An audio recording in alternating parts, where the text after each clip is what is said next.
వెంటనే మీ పనులు మీరు ప్రారంభించుకోవచ్చు.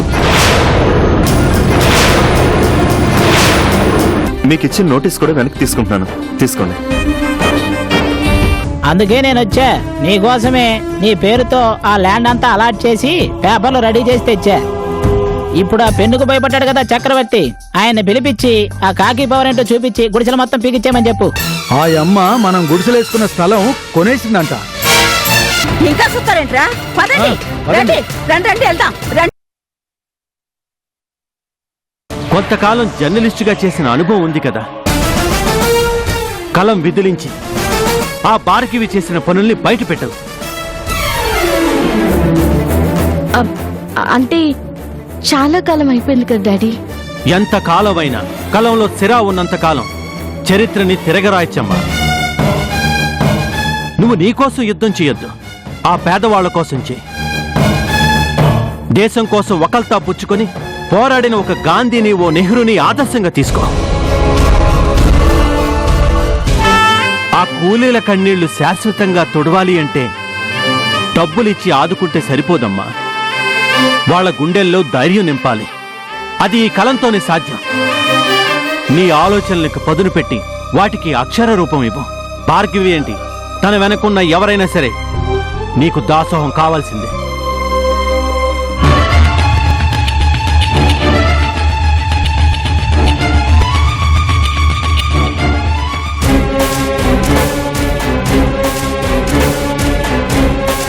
పోరాడతాను డాడీ, నేనే వాళ్ళ కోసం పోరాడతాను.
నమస్తే సార్. నమస్తే. మీరు? నా పేరు కరుణ, మీతో మాట్లాడాలని వచ్చాను. కూర్చోండి. చెప్పండి, ఏం కావాలి? సార్, నేను ఆర్టికల్ రాశాను, దాన్ని మీరు చదివి పేపర్లో ఇస్తే బాగుంటుందని తీసుకొచ్చాను. మీరు జర్నలిస్టా?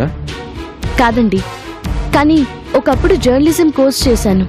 అబ్బో, కోర్సులు చేస్తే రాసేస్తారా? ఆర్టికల్స్ రాయాలంటే ఎంత ఎక్స్పీరియన్స్ ఉండాలి, సామాజిక స్పృహ ఉండాలి, దేనికైనా స్పందించగల మనసు ఉండాలి. ఆ నమ్మకంతోనే రాశాను సార్, ఒక్కసారి చూడండి. అబ్బో, చాలా పేజీలు ఉన్నాయిగా. ఇప్పుడు ఇవన్నీ నేను చదవాలా? సార్, పేదవాళ్ళకిచ్చిన పట్టా భూముల్ని అన్యాయంగా లాక్కుని దాదాపు 200 కుటుంబాలని రోడ్డు మీదకి నెట్టారు సార్. భార్గవి అనే ఒక బిజినెస్ ఉమెన్ డబ్బు లంచంగా ఇచ్చి ఇదంతా చేయిస్తుంది సార్. దీని వెనకాల చాలా మంది ఉన్నారు. అబ్బా, ఏముందమ్మా ఇందులో?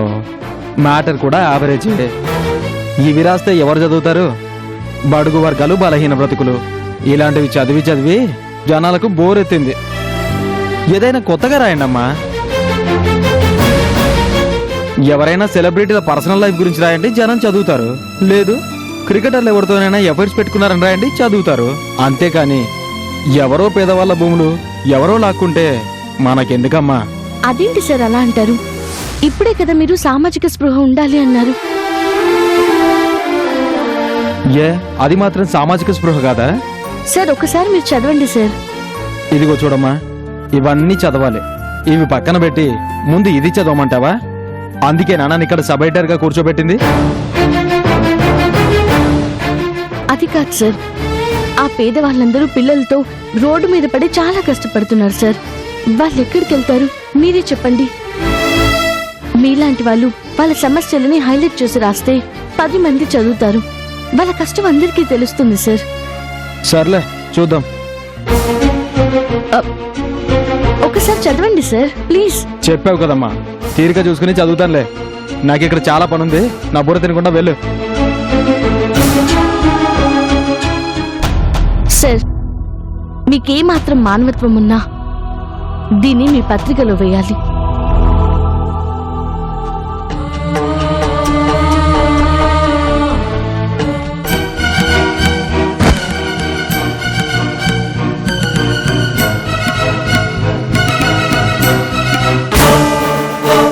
ఫ్రంట్ పేజీ రెడీ అయిందా? అయింది సార్. ఇవిగోండి సార్, ఇవన్నీ సెలెక్ట్ చేశాను, చూడండి.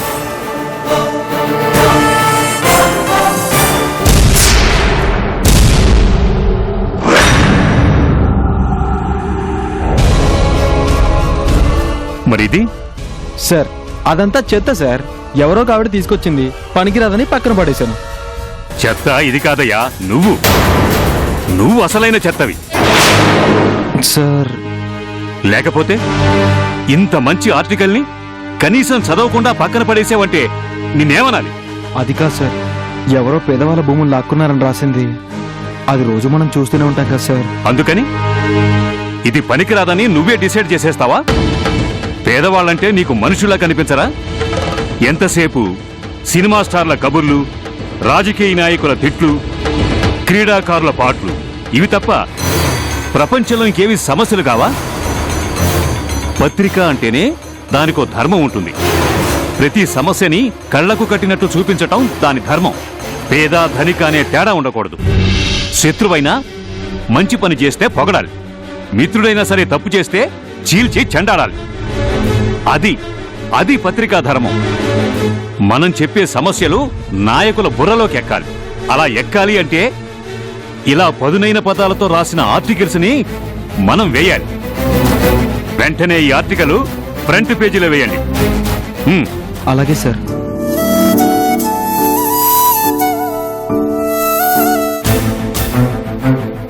ఏంటయ్యా ఇది? ఏంటిది? పట్టా ఇచ్చిన భూముల్ని ప్రైవేట్ వ్యక్తులకి ఎలా కేటాయిస్తారు? అదే సార్, అదే నాకు అర్థం కావడం లేదు. మనకు అర్థం కాదు. ఎందుకంటే మనం ఆఫీస్ రూముల్లో, అసెంబ్లీ గొడవల్లో మునిగి తేలుతూ ఉంటాం. మనం తెలుసుకునేసరికి అక్కడ జరగాల్సిందంతా జరిగిపోతుంది. అప్పుడు పత్రికలన్నీ మన మీద దుమ్మెత్తిపోస్తాయి. ఇది గనక ప్రతిపక్షాల వాళ్ళకి తెలిస్తే వెంటనే ఆ ల్యాండ్ దగ్గరికి వెళ్లి టెంట్ వేసి మనల్ని చెడుగుడాడుకుంటారు. వెంటనే ఎంక్వైరీ చేస్తాం సార్. మీరు ఎంక్వైరీ చేస్తే ఏం తెలుస్తుంది? ఎవడో ఏ ఆఫీసరో లంచాన్ని తిని ఈ దిక్కుమాలిన పని చేయించుంటాడని తెలుస్తుంది. అది కాదు కదా మనం తెలుసుకోవాల్సింది. ఆ పేదవాళ్ల భూముల్ని వాళ్లకు దక్కేలా చేయాలి. మనం వెంటనే యాక్షన్ తీసుకోకపోతే ప్రతిపక్షాలు వెంటనే రంగంలోకి దిగిపోతాయి. ఈ గొడవ పెద్దది కాకముందే ఆ భూమిని వెనక్కి లాగేసుకోండి. ఇక్కడ రేపు భూమి పూజ చేస్తారని రాశారు. వెంటనే యాక్షన్ తీసుకోండి. అవసరమైతే ఎవరినైనా అరెస్ట్ చేయండి. వెళ్ళండి. Take action immediately. అలాగే సార్. ఓం గణానాం త్వా గణపతిం హవామహే కవిం కవీనాముపమస్రోస్తవం జ్యేష్ఠరాజం బ్రహ్మణాం బ్రహ్మణస్పదాన శృణ్వన్నోతిభిः సేదసానం. ఓం భూర్భువః స్వః తత్సవితుర్వరేణ్యం భర్గో దేవస్య ధియో యో నః ప్రచోదయాత్. ఓం గురుర్బ్రహ్మా గురుర్విష్ణుః గురుదేవో మహేశ్వరः గురుః సాక్షాత్ పరబ్రహ్మ తస్మై శ్రీ గురవే నమః. సరస్వతీ నమస్తుభ్యం వరదే కామరూపిణీ విద్యారంభం కరిష్యామి సిద్ధిర్భవతు. అమ్మా పూలు వేయండమ్మా. ధ్యాయే పద్మాసనస్థాం విగతవదనాం పద్మపుత్రాయదాక్షీం హేమాధాం పీతవస్త్రాం కరకలితలసద్దేవ పద్మాంబరాంగీం సర్వాలంకారయుక్తాం సపదమవయదాం భక్తనమ్రాం భవానీం శ్రీవిద్యాం శాంతమూర్తిం సకలసురుణతాం సర్వసంపత్ప్రదాత్రీం అరుణాం కరుణాతరంగితాక్షీం సంతాపహం అనిమాదిభిరావృతాం మయూఖైః అహనత్యే విభావయే భవానీం క్షీరో దన్వత్ప్రదేశే శుచిమణిగులసత్సైకదేమౌక్తికానాం మాలాకృప్తాసనస్థస్ఫటికమణిభైర్మో. రండమ్మ, శంకుస్థాపన చేద్దురు గాని. ఓం మహాగణాధిపతయే నమః. ఓం సర్వే దేవతాభ్యో నమః. అపవిత్ర పవిత్రో వా సర్వావస్థాంగతోపి వా యస్మరేత్ పుండరీకాక్షం సభాభ్యాంతర శుచిః. భార్గవ గారు, ఈ వెంచర్తో మీ పేరు ప్రఖ్యాతులు మరింత పెరగబోతున్నాయి. మాకైతే చాలా సంతోషంగా ఉంది మేడం. ఇలాంటి పెద్ద పెద్ద వెంచర్లు చేయాలంటే మీలాంటి వాళ్ళ వల్లే అవుతుంది. ఇప్పటి వరకు నేను కట్టించిన బిల్డింగ్స్ అన్నీ ఒక ఎత్తు, ఇదిగో ఈ వెంచర్ ఇంకొక ఎత్తు. ఇది నాకు చాలా ఇష్టమైన ప్రాజెక్ట్. హైదరాబాదులో నేను కట్టబోయే ఈ బిల్డింగ్ ల్యాండ్ మార్క్ కాబోతోంది. ఓం శంకుస్థాపన ముహూర్తస్సు ముహూర్తో అస్తు. మేఘశ్యామం పీతకౌసేయవాసం శ్రీవత్సాంకం కౌస్తుభోద్భాసితాంగం.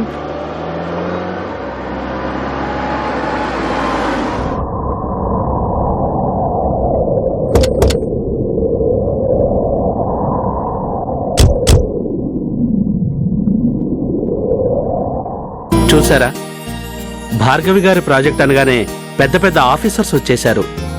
మరి భార్గవ గారు అంటే మాటలా? మేడం గారు ఎవరినైనా తమ దారికి తెచ్చుకోవడంలో దిట్టండి బాబు. రండి సార్, మేం పిలవకపోయినా వచ్చినందుకు చాలా సంతోషం. నా మీద అభిమానంతో పూజకొచ్చారు. రండి కూర్చోండి. భార్గవ్ గారు, మేము వచ్చింది మీరు చేస్తున్న ఈ భూమి పూజని ఆపడానికి. వెంటనే ఈ పనులన్నీ ఆపేయాలి. ఈ స్థలం ఖాళీ చేసి వెళ్ళిపోవాలి.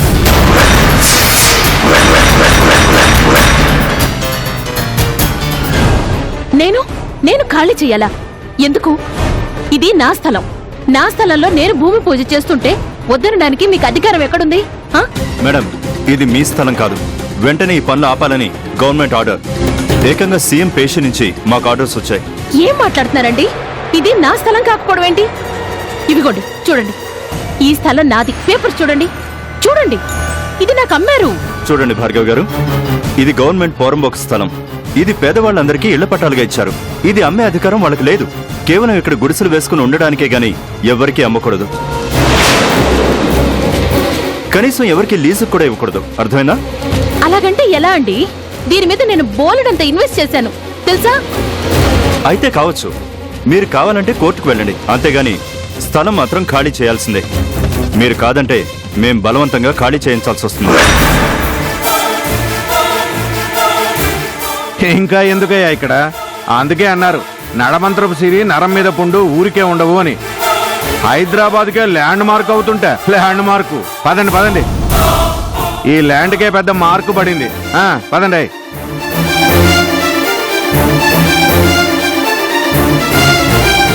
అమ్మా, మరి నన్ను కూడా వెళ్ళమంటారా? వెళ్ళాలి పంతులు గారు, తప్పదు. లేదంటే పోలీసులు వస్తారు. మరి నా సంభావన? వద్దులేండి, తర్వాత తీసుకుంటాను.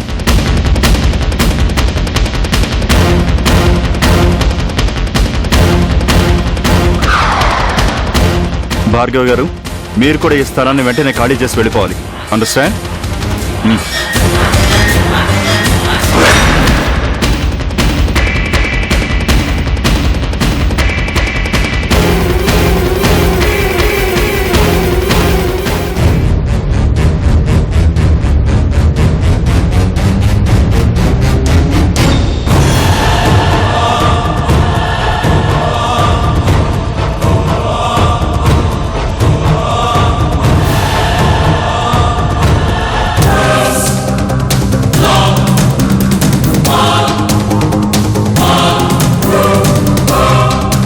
పాపం ఒంటరిగా మిగిలిపోయావు భార్గవి. నా బిల్డింగ్ గోడల దాకైనా వచ్చి ఆగింది. కానీ నీ వెంచర్ కనీసం పునాదులు కూడా పడకుండా ఆగిపోయింది కదా.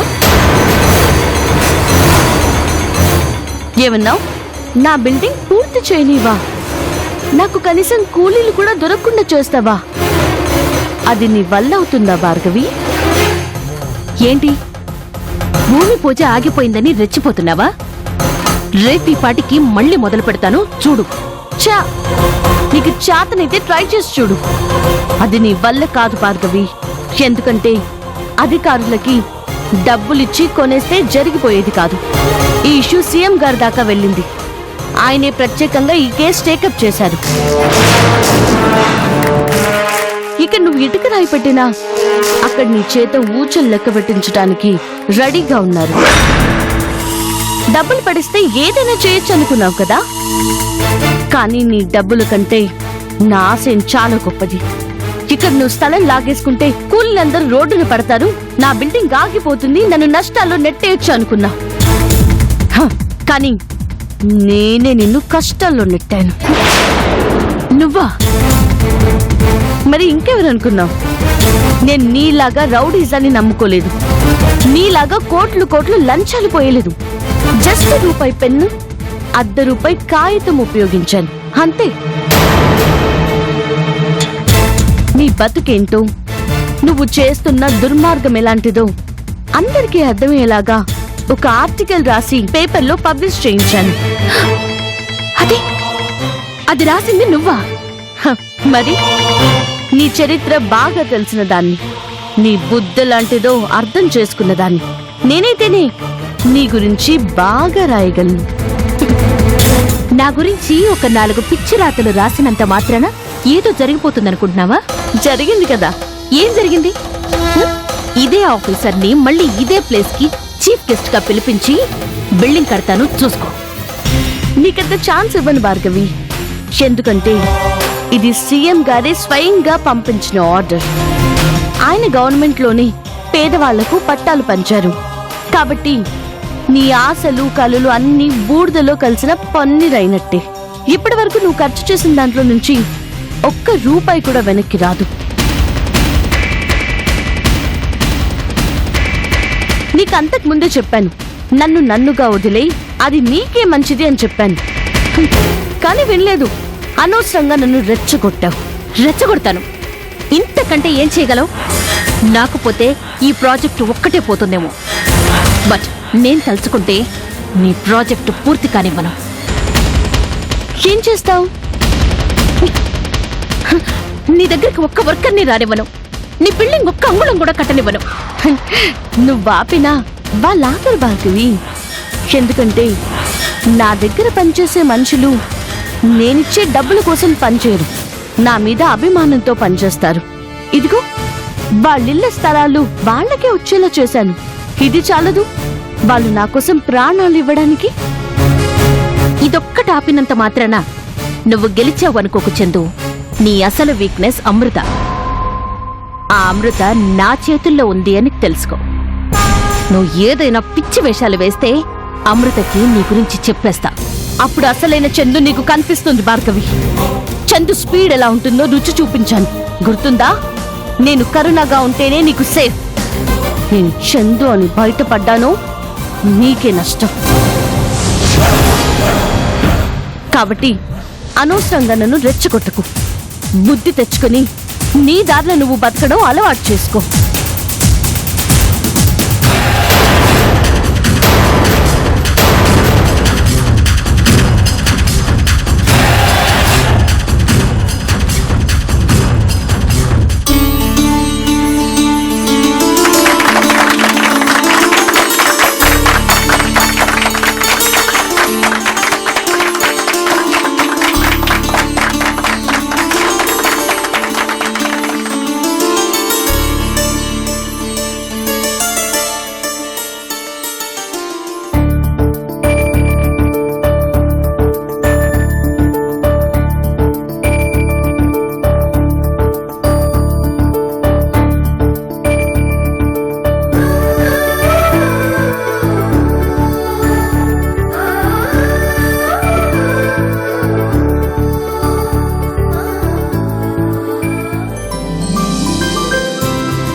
ఎందుకు మూర్తి గారు ఇదంతా?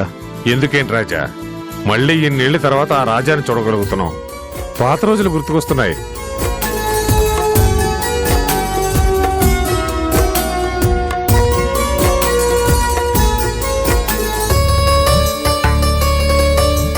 ఏంటండి చూస్తున్నారు? అంతా మీరు ఊహించినట్టే ఉందా? ఇక్కడున్న ప్రతిదీ నీ ఆశయానికి తగ్గట్టుగానే ఉంటుంది రాజా. ఇక్కడున్న అందరూ నీ గురించి పనిచేసేవాళ్లే, నువ్వు బాగుండాలని కోరుకునేవాళ్లే.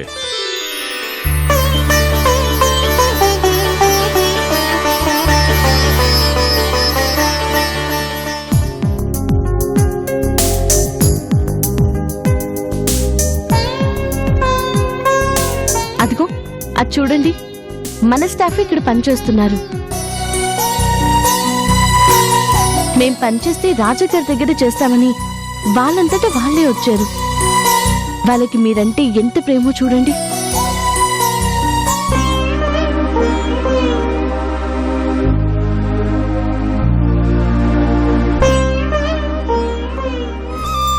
రవీంద్ర గారు, రాజా గారు, మిమ్మల్ని మళ్ళీ ఇదివరకటి రాజాలా చూడటం మా అందరికీ చాలా సంతోషంగా ఉందండి. థ్యాంక్ యూ అండి. మిమ్మల్ని మా అందరి ముందు నిలబెడతానని అమ్మ మాటిచ్చిందండి.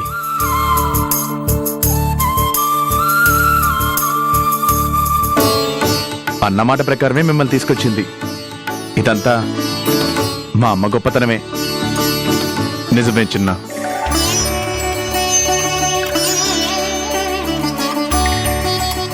నిజంగా ఇదంతా మీ అమ్మ గొప్పతనమే. తను లేకపోతే నేను లేను.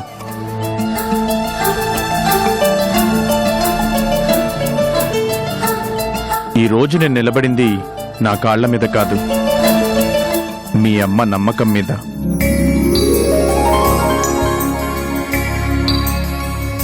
థ్యాంక్స్ కరుణ. ఏంటండి మీరు నాకు థ్యాంక్స్ చెప్పడం ఏంటి? భలేవారే. పదండి.